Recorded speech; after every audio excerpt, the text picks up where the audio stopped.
pero muy buen día, ¿cómo estás? Soy Carlos Sebane y te estoy recibiendo en este 6º día de camino, de vidas transformadas. Y hoy vamos a comenzar con una lectura del Evangelio de Marcos, capítulo 16, los versículos del 1 al 8. Leemos allí que dice: pasado el sábado, María Magdalena, María, la madre de Santiago, y Salomé compraron perfumes para ungir el cuerpo de Jesús. A la madrugada del primer día de la semana, cuando salía el sol, fueron al sepulcro y decían entre ellas: ¿quién nos correrá la piedra de la entrada del sepulcro? Pero al mirar vieron que la piedra había sido corrida, y era una piedra muy grande.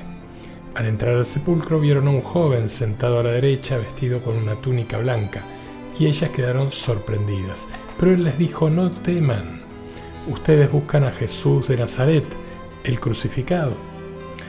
Ha resucitado, no está aquí, miren el lugar donde lo habían puesto. Vayan ahora a decir a sus discípulos y a Pedro que él irá antes que ustedes a Galilea, allí lo verán como él se lo había dicho. Ellas salieron corriendo del sepulcro porque estaban temblando y fuera de sí, y no dijeron nada a nadie porque tenían miedo.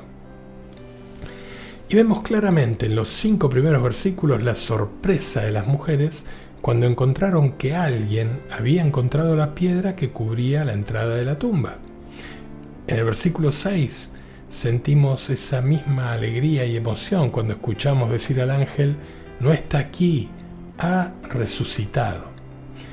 Pero en el versículo siguiente, en el versículo 7, encontramos esta frase que a mí me parece maravillosa. Cuando dice: vayan ahora a decir a sus discípulos y a Pedro que él irá antes que ustedes a Galilea, y allí lo verán como él se lo había dicho. Es como si todo el cielo hubiera visto la caída de Pedro y como si todo el cielo quisiera ayudarlo a levantarse. Una hermosura, ¿verdad?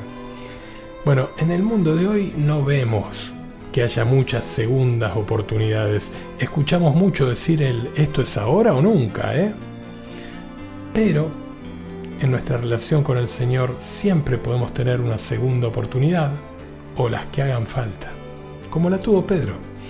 Pedro demostró que podemos caer, pero que también podemos levantarnos las veces que hagan falta.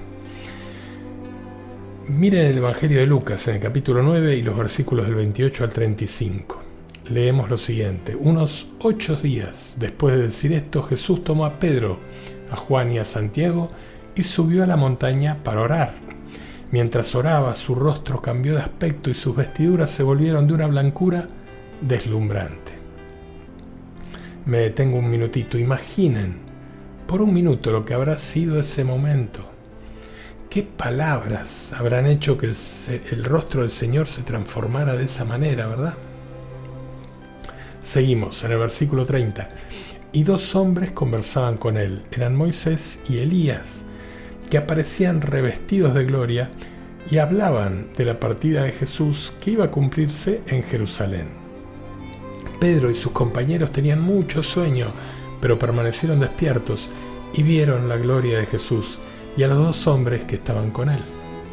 Es decir, Moisés y Elías estaban en el momento justo para hablar con el Señor. Moisés entendía bastante sobre los viajes difíciles, ¿verdad?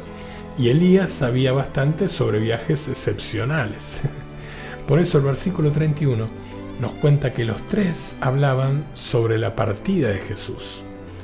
Pedro, Santiago y Juan vieron la gloria del Señor y a Moisés y a Elías. Y seguimos leyendo en el versículo 33. Mientras estos se alejaban, Pedro le dijo a Jesús: Maestro, qué bien estamos aquí. Hagamos 3 carpas, una para ti, otra para Moisés y otra para Elías. Él no sabía lo que decía. Y mientras hablaba, una nube los cubrió con su sombra, y al entrar en ella los discípulos se llenaron de temor. Lógicamente Pedro no tiene mucha idea acerca de lo que estaba diciendo, pero se ofrece a hacer 3 carpas iguales para Moisés, para Elías y para Jesús. Pero en ese momento aparece Dios en la conversación. En el versículo 35 leemos: desde la nube se oyó entonces una voz que decía: este es mi hijo, el elegido, escúchenlo. Él es único y diferente a cualquier persona. En los evangelios sinópticos, es decir, en los evangelios de Mateo, de Marcos y de Lucas, Dios habla solamente 2 veces, en el bautismo de Jesús y luego aquí en la transfiguración. Y aquí dice claramente, escúchenlo. Y ahora vamos a ir a otro momento del evangelio donde vemos a Pedro con su personalidad apasionada, impetuosa, pero ahora llorando de dolor. Vamos a ir al Evangelio de Lucas, al capítulo 22 y los versículos 33 y 34. Señor, le dijo Pedro, estoy dispuesto a ir contigo a la cárcel y a la muerte. Pero Jesús le replicó, yo te aseguro, Pedro, que hoy, antes que cante el gallo, habrás negado 3 veces que me conoces. Y luego lo vamos a ver a Pedro en el patio de Caifás, calentándose las manos cerca del fuego.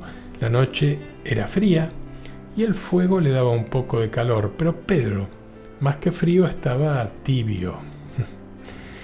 En el Evangelio de Lucas, en el capítulo 22, en el versículo 54, vemos que Pedro los seguía de lejos, pero aún así lo vieron. Y otras personas que estaban con él lo reconocieron, le decían, tú estabas con el Nazareno. 3 veces se lo dijeron y 3 veces él lo negó. El que se había jactado que nunca iba a hacer eso. Imaginen, una negación era bastante. Imaginen 3. En el Evangelio de Mateo, en el capítulo 26, en el versículo 74, leemos que Pedro se puso a maldecir y a jurar que no conocía a ese hombre. Y luego cantó el gallo. Entonces Pedro se escondió y se puso a llorar. Y no es la única persona que hizo lo que juró que nunca haría, porque nosotros también lo hicimos. Nosotros también lloramos como lloró Pedro, y también hacemos lo que Pedro hizo, que en ese momento resolvió volver a pescar, volver a su antigua manera de vivir. Y nos preguntamos si Jesús tiene algún lugar para gente como nosotros. Y el Señor responde a esa pregunta, se la respondió a Pedro, te la responde a ti y me la responde a mí. A todos los que tenemos esa tendencia a escondernos de Él. A Pedro lo invitó a desayunar. Jesús preparó una comida y el desayuno fue un momento especial entre los que estaban allí esa mañana. Y yo no me puedo imaginar allí a nadie más agradecido que a Pedro. Y no sería raro que a ti también te esté pasando que tropezaste y que te preguntas si Jesús estará dispuesto a mirarte de nuevo. A lo mejor dudás que Él tenga un plan para tu vida. Bueno, si es así, no tenés que hacer otra cosa que no sea mirar la historia de Pedro. Él abandonó al Señor, fracasó como discípulo y sin embargo, Jesús lo invitó a desayunar con Él en la playa, le sirvió el desayuno y restableció la comunión con Él. Es más, los planes que tenía para Él recién estaban empezando. Y cuando el Señor le dio otra oportunidad, Pedro la aprovechó. Y como él, como Pedro, todos somos culpables de hacer las cosas que dijimos que nunca haríamos. Pero Él, nuestro buen Dios, es bondadoso y bueno, y nos restaura cada vez que caemos. Miren que la palabra del Señor para los discípulos que dudaban antes de la ascensión fue que esperen. En el Evangelio de Lucas, en el capítulo 24, versículo 49, leemos: y yo les enviaré lo que mi Padre les ha prometido, permanezcan en la ciudad hasta que sean revestidos con la fuerza que viene de lo alto. La fuerza que viene de lo alto es el Espíritu Santo, que es el único que nos capacita para que podamos vivir de acuerdo a la voluntad de Dios. Pedro y los demás discípulos esperan en la casa donde se estaban hospedando y se quedaron juntos, hasta 120 personas en la misma casa. Y allí permanecían unidos, oraban juntos hasta que llegó el día de Pentecostés. Dice el texto que al llegar el día de Pentecostés estaban todos reunidos en el mismo lugar. De pronto vino del cielo un ruido semejante a una fuerte ráfaga de viento que resonó en toda la casa donde se encontraban. Y entonces vieron aparecer unas lenguas como de fuego que descendieron por separado sobre cada uno de ellos. Y todos quedaron llenos del Espíritu Santo y comenzaron a hablar en distintas lenguas, según el Espíritu les permitía expresarse. Y allí los que antes dudaban se convirtieron en profetas. Los que huyeron la noche del arresto de Jesús se quedaron, a pesar de todos los peligros que iban a enfrentar a partir de ese día. Y en las primeras horas de la mañana de Pentecostés se escuchó un nuevo idioma en los atrios del templo, porque los galileos hablaban varios idiomas y una multitud se reunió. Y uno de los discípulos entonces empezó a hablar. Y era aquel que había negado a su Señor, era Pedro. Y dio el primer sermón explicando con las Escrituras quién era Jesús y por qué había muerto. Ya no había timidez en sus palabras y podía decir de su mensaje. Podíamos preguntarnos qué fue lo que abrió los corazones de los apóstoles. Sencillamente que se habían encontrado con el Señor, que sus pecados se enfrentaron al Salvador y el Salvador ganó, como va a ganar en tu vida y en mi vida. Nosotros nos mostramos reacios a hacer lo que hicieron los discípulos. ¿Quién tiene tiempo para esperar en estos días, verdad? Pero esperar significa esperarlo a Él. Y por eso hay que esperarlo, siendo honestos, siendo fieles, siendo auténticos. Esperar en Dios significa obrar a través de los conflictos, perdonar ofensas, resolver peleas. Durante 10 días los discípulos oraron, 10 días de oración y unos minutos de predicación, y así llevaron a 3.000 almas a ser salvadas. Nosotros hacemos al revés, oramos unos minutitos y predicamos 10 días. Pero ellos no lo hicieron así. Pedro y los creyentes permanecieron en la presencia del Señor, se quedaron en el lugar de oración y como resultado fueron llenos del poder del Espíritu Santo, lo que les permitió proclamar el mensaje del Señor. En una de las últimas historias sobre Pedro que aparece en el libro de los Hechos, lo encontramos a Pedro durmiendo en la cárcel. Estaba vigilado por 16 miembros de la vigilancia y Herodes les advirtió que si se escapaba, ellos, los miembros de la vigilancia, iban a ser muertos. Así que ataron a Pedro con cadenas y lo encerraron en el fondo de la cárcel. ¿Y qué podía hacer el resto de la iglesia al respecto? No tenían influencias. Pero vemos en el libro de los Hechos, en capítulo 12, versículo 5, qué se podía hacer. Dice el texto que mientras Pedro estaba bajo custodia en la prisión, la iglesia no cesaba de orar a Dios por él. Eso fue lo que hicieron, orar a Dios por él.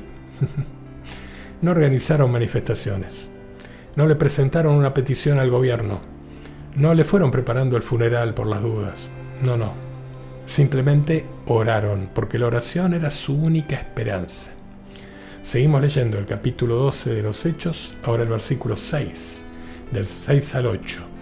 La noche anterior al día en que Herodes pensaba hacerlo comparecer, Pedro dormía entre 2 soldados, atado con 2 cadenas, y los otros centinelas vigilaban la puerta de la prisión. De pronto apareció el ángel del Señor y una luz resplandeció en el calabozo. El ángel sacudió a Pedro y lo hizo levantar diciéndole: «Levántate rápido». Entonces las cadenas se les cayeron de las manos. El ángel le dijo: «Tienes que ponerte el cinturón y las sandalias», y Pedro lo hizo. Y después le dijo: «Cúbrete con el manto y sígueme». Es decir, el ángel lo libera y en algún lugar de la calle que lo lleva a la casa de María, recién se da cuenta que no está soñando. El ángel lo deja y Pedro sigue caminando sin entender bien qué es lo que pasó. Y encuentra a sus amigos orando por él. Pedro golpea la puerta y una sirvienta acude al llamado, pero antes de abrir le avisa a los hermanos que estaban allí orando y ellos le responden: «Estás loca». Incluso alguno dice: «Debe ser su ángel». Y esto nos lleva a pensar que entre los primeros cristianos también había problemas para creer, igual que tenemos nosotros, que el Señor nos escucha. A nosotros nos pasa lo mismo, ¿verdad? La mayoría de nosotros, cuando nos acordamos de orar, repetimos unas oraciones cortas, huecas, donde nuestra mente divaga. ¿Y por qué será que nos pasa eso? Sea cual sea el motivo, me animo a decirte que antes de hacer cualquier cosa recurras a la oración. Antes de decir cualquier cosa, recurras a la oración. A ninguno de nosotros el Señor nos llamó a predicar sin cesar. A ninguno de nosotros el Señor nos llamó a enseñar sin cesar. No, no. Y lamentablemente a ninguno de los cantantes nos llamó a cantar sin cesar. No. Lo que sí hizo fue llamarnos a orar sin cesar. Y esto lo vemos clarito en la carta a los Tesalonicenses, la primera carta a los Tesalonicenses, capítulo 5, versículo 17. San Pablo dice textualmente: oren sin cesar. Y Jesús dijo que su casa sería llamada casa de oración, no casa de actividades, no casa de exposiciones, ni siquiera casa de música, de canciones. Ninguna otra actividad garantiza los resultados, y el mismo Dios que escuchó las oraciones en Jerusalén y liberó a Pedro, también escucha nuestras oraciones y nos hace libres, porque Él nos sigue escuchando. La pregunta es si nosotros seguimos orando. Por eso realmente la historia de Pedro es muy conmovedora. Después de haber traicionado al Señor se sintió muy mal, pero cuando Jesús le dio una segunda oportunidad se sintió muy feliz. Y los estudiosos de la Biblia dicen que el Evangelio de Marcos es una transcripción de las notas y los pensamientos de Pedro. Y entonces fue el mismo Pedro el que incluyó esas palabras que encontramos en el Evangelio de Marcos, en el capítulo 16, versículo 7, y que leímos al principio, que decía: vayan a decir a sus discípulos y a Pedro que él irá antes que ustedes a Galilea. Imaginen a Pedro contándole esas palabras a Marcos. Es que no todos los días se nos presenta una segunda oportunidad, ¿verdad? Y no se encuentra muy seguido a alguien que te dé una segunda oportunidad, y menos a alguien que te dé una segunda oportunidad todos los días. Pero en Jesús, Pedro, tú y yo, encontró a ambos. Y los primeros cristianos nos dejaron una estrategia que no falla. Cuando el problema es muy grande, como tantos que tenemos, oremos. No hay ninguna otra actividad espiritual que garantice los mismos resultados que la oración. Las lecturas que te propongo hoy para hacer están tomadas. La primera del Evangelio de Marcos fue la primera lectura que leímos al principio del encuentro de hoy, capítulo 16, versículos del 1 al 8, y también del Evangelio de Lucas, capítulo 9, versículos del 28 al 35. Y hasta aquí llegamos con el encuentro de hoy, pero te invito a que también nos despidamos con una oración, dándole gracias al Señor. Y en primer lugar, dándole gracias por impedir que nos definamos a nosotros mismos basándonos en nuestros fracasos. Vamos a darle gracias al Señor por la experiencia que aprendemos cuando nos equivocamos. Te pedimos, Señor, que abras nuestros ojos a las segundas oportunidades que todo el tiempo nos ofrecen, y a que nos des valor y humildad para cuando caemos levantarnos y empezar de nuevo después de haber caído. Por eso, gracias por los milagros que llevas a cabo cada día en nuestra vida. Gracias por dejarnos ver historias como las de Pedro, que refuerzan nuestra fe para que estemos listos a echar las redes cuando tú lo digas, de manera que podamos disfrutar de tus bendiciones. Gracias por llamarnos a reunirnos contigo, aún en situaciones tan difíciles como las que pasó Pedro, llevándonos más allá de lo que nos parece el límite de lo posible y llenando nuestra vida con propósito. Danos sabiduría para aprender del ejemplo de Pedro, que seamos conscientes cada vez que te traicionamos con nuestras palabras o con nuestras acciones. Te pedimos que nos devuelvas a tu servicio y que nos des la gracia de poder compartir con otros la gracia que tú nos muestras a nosotros. Y también gracias porque tú viste todo el potencial que había en Pedro. Solo tú pudiste ver toda la riqueza que había en él. Y te pedimos que haga lo mismo con cada uno de nosotros, que nos capacites para que nos puedas usar de maneras que aún nosotros ni siquiera podemos imaginar.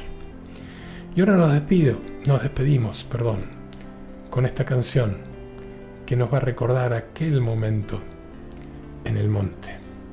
Hasta mañana.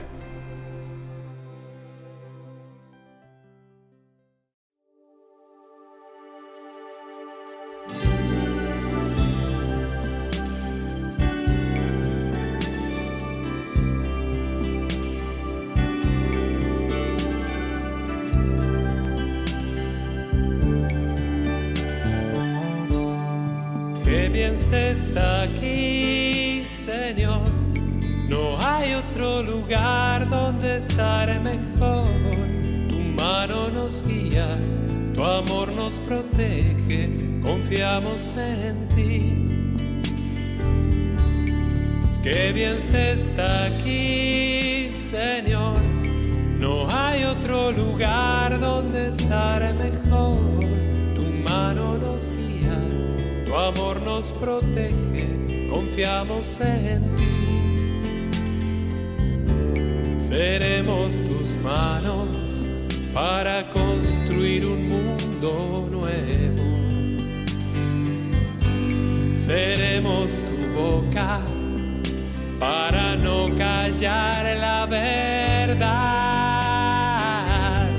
Seremos tus ojos para mirarnos con ternura, y tu misericordia para escuchar sin juzgar. Qué bien se está aquí, Señor. No hay otro lugar donde estar mejor. Tu mano nos guía, tu amor nos protege, confiamos en ti. Qué bien se está aquí, Señor. No hay otro lugar donde estar mejor. Tu mano nos guía, tu amor nos protege, confiamos en ti. Seremos tus manos para construir un mundo nuevo. Seremos tu boca para no callar la verdad. Seremos tus ojos para mirarnos con ternura, y tu misericordia para escuchar sin juzgar. Qué bien se está aquí, Señor. No hay otro lugar donde estar mejor. Tu mano nos guía, tu amor nos protege, confiamos en ti.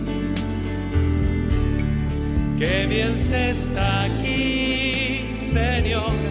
No hay otro lugar donde estar mejor. Tu mano nos guía, tu amor nos protege, confiamos en ti.